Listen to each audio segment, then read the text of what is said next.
Trans women is the last population ever to be thought about. That needs to change.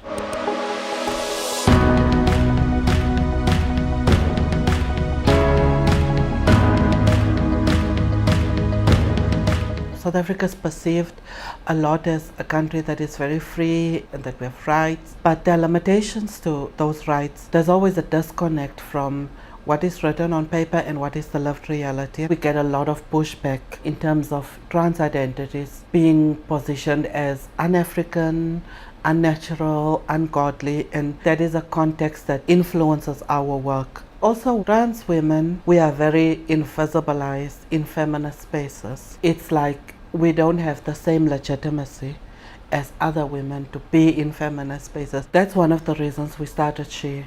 So under our feminist program, we have initiatives that I'm very proud of. The one being the African Transformative Feminist Leadership Institute, which is a space that brings trans women from Southern Africa and East Africa together. We impart knowledge, we share, we look at skills building.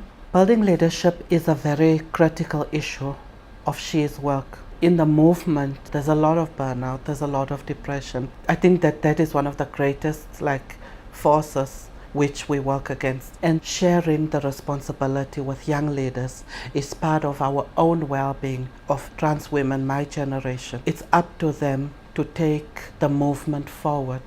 Astraea have been funding our Miss Trans Diva beauty pageant where we celebrate trans beauty. There are no other platforms that celebrate trans beauty.